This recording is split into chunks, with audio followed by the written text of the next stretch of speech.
O homem que ainda ocupa seu antigo emprego. Há casos que desafiam o conceito de morte. Há histórias que insistem em continuar, mesmo quando todas as luzes se apagam para sempre. E essa é uma delas. Há mais de 30 anos, na cidade de Vila Nova de Areias, existiu um escritório comum, de uma empresa comum, que seguia o ritmo previsível de qualquer negócio burocrático.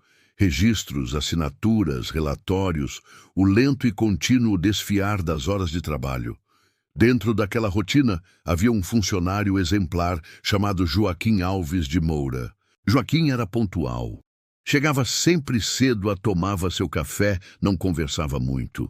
Nunca faltava, nunca reclamava. Trabalhar parecia ser a única coisa que realmente fazia parte da sua vida.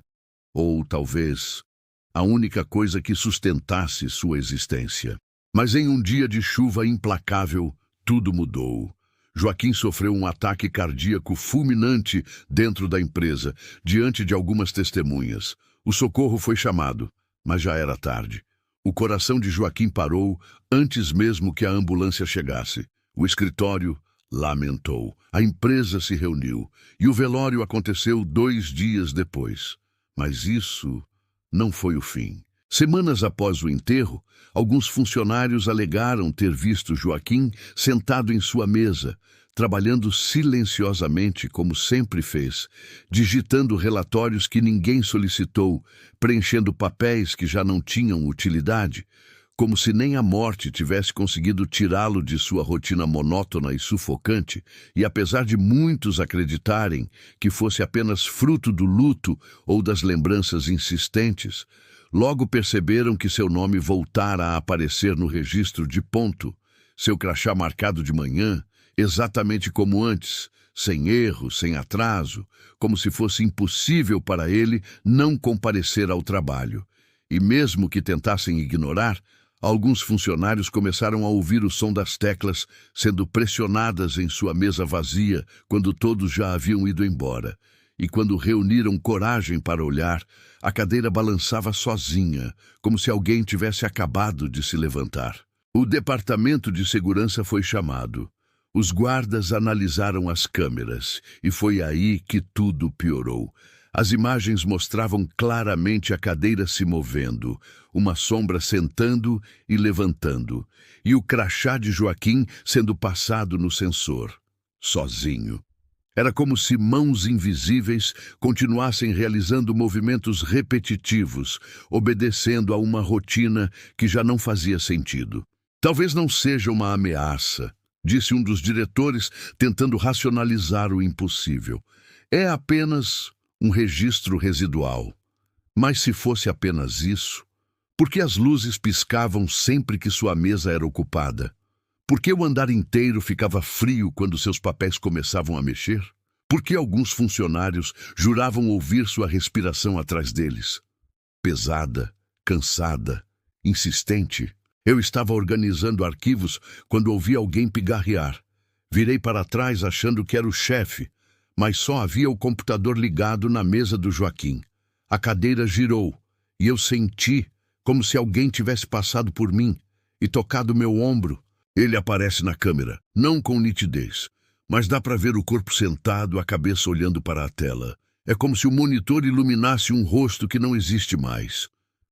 A empresa tentou manter tudo em segredo. Não queriam escândalos, não queriam pânico.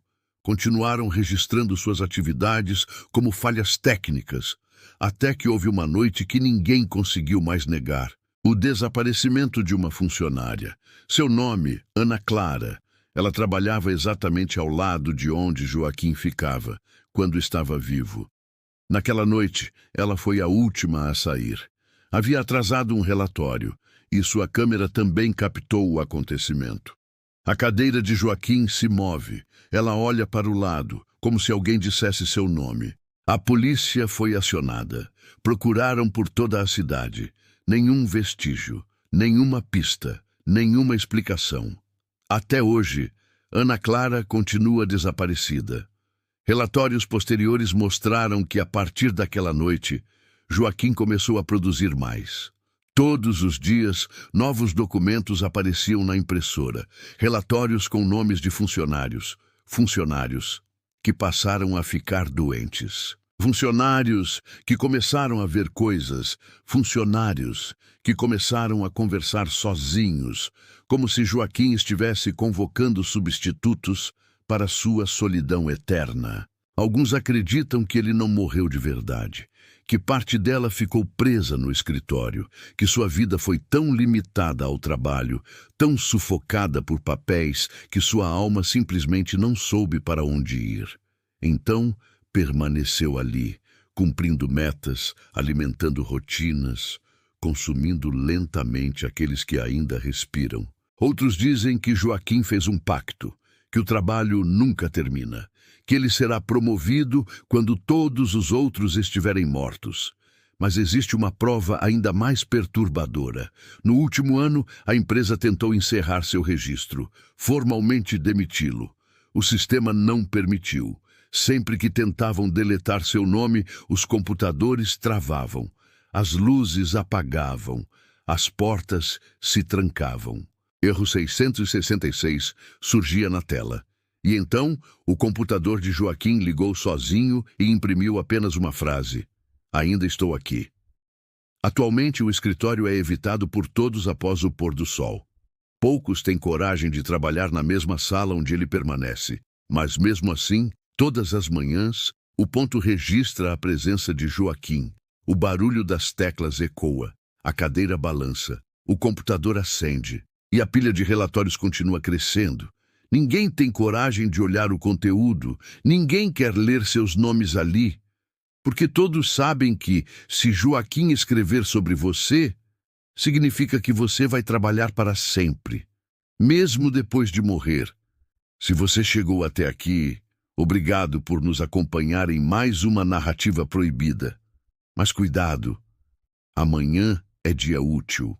E o Joaquim sempre está procurando alguém para substituir o que lhe falta.